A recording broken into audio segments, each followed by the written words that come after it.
สบายดีจ้าสบายดีพี่น้องสบายดีสุขุสุขคนค่ะสวัสดีตอนเย็นเด้อสวัสดีที่บ้านสวนพันลาพี่น้องยามแรงมากับบรรยากาศดีดียามแรงมากับบรรยากาศดีดีพี่น้องสีพาส้มรอบสวนไม่ได้พาส้มดนเลยมือนี่ทางหญ้าเบิดมือเพื่อสิแล้วพี่น้องเบิ่งสิพาไปเบิ่งวัดทางหญ้าอย่างแน่เฮ็ดเวียกเบิดมือมื้อนี้ยามดูก็ดูยามขี้ข้านขี้ข้านขี้ข้าน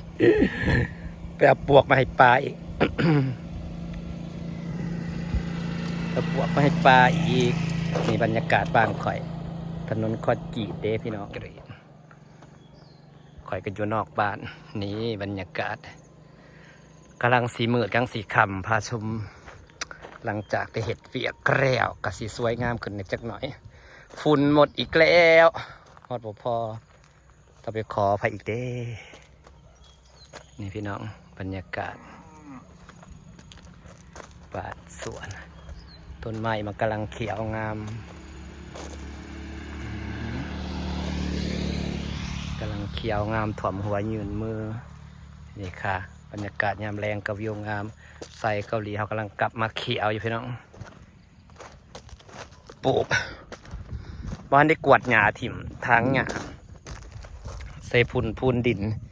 เขาก็ได้ใส่เกาหลีเขาก็ได้แต่เคิร์กนี่แถวนอกยังไม่ได้มี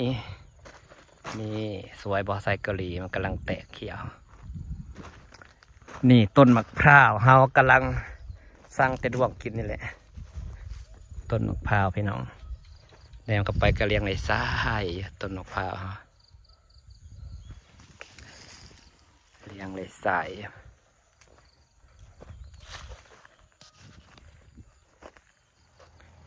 มันได้กวดชิ้นเงือแต่เขาทางหยาพี่น้องก็แล้ว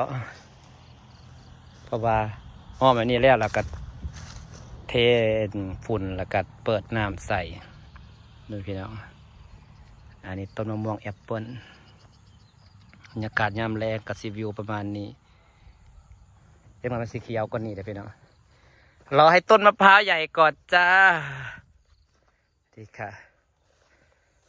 แล้วมือนี้ทางหญ้าหอบบาดแล้วเบิดมือจุดโพง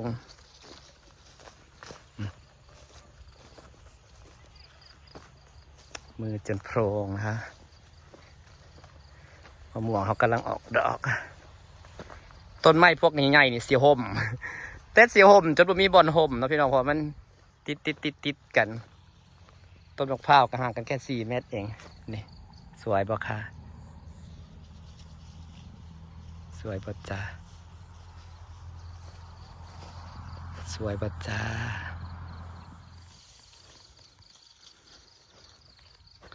ต้นนี้ก็กำลังงามบรรยากาศยามแรงพี่น้องเนี่ยไปเด็กกระสีเขียวดอกมะม่วงกำลังออกสิจับปอ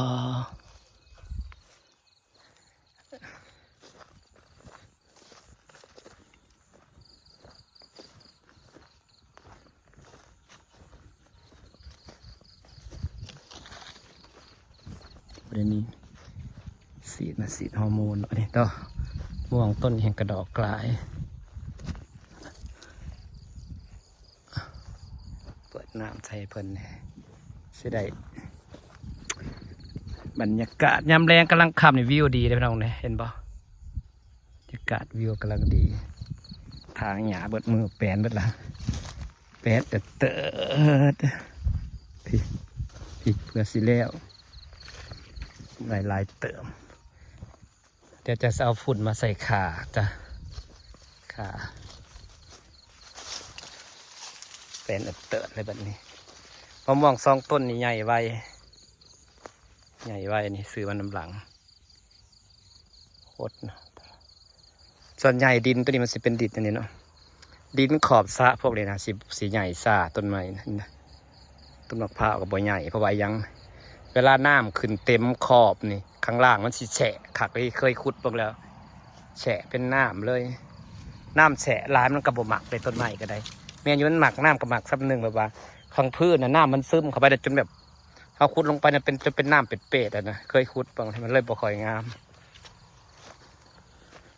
ซุ่มกับมันเป็นแค่ดินด่าคือดินอมน้ำมันว่าแล้วก็ได้ างนี้เป็นดินบักแห่หน่อไม้เขากำลังเริ่มมีใบปลาให้มันแตกเป็นห่มหน่อมันจังขึ้นสไลหน่อบ่ขึ้น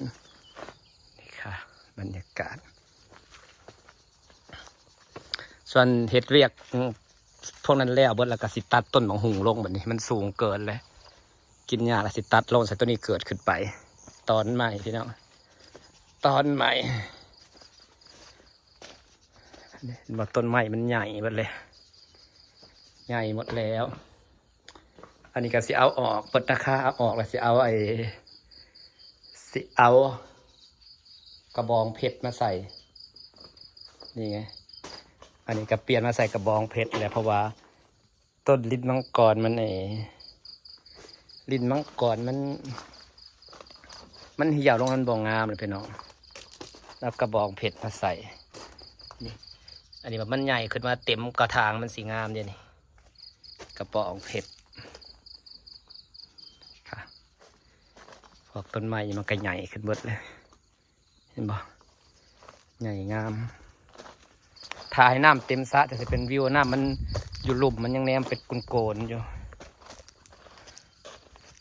นี่บรรยากาศยามแรงกระลมผัดโชยต้นไม้นี่ก็งาม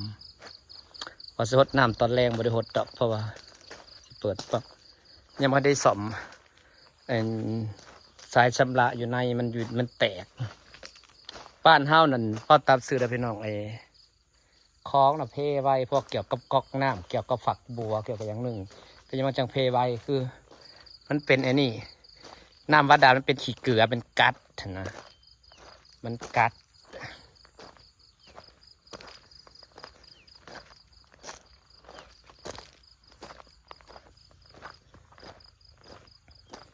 นี่จะกินข้าวกับอะไรดีวะข้าวกันยังดี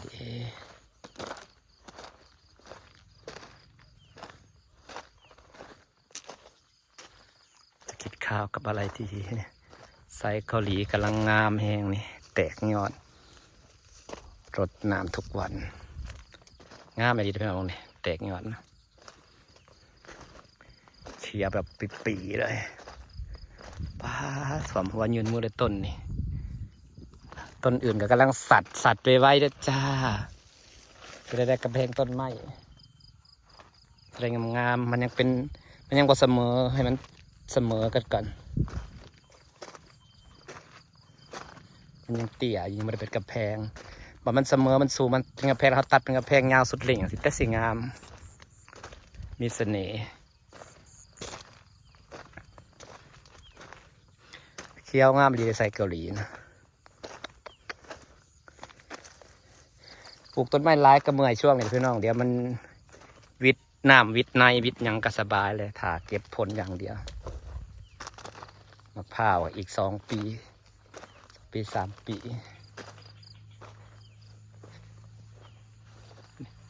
เขียวงามคืออย่างนี้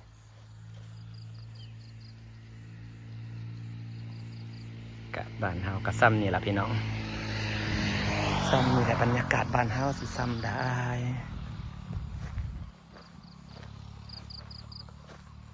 ฝากบรรยากาศไว้ซ้ำนี่เดี๋ยวพี่น้องมืดเลยขอบคุณทุกคนที่ยังติดตามด้วยขอเป็นกำลังใจให้นางนะจ้าบ๊ายบาย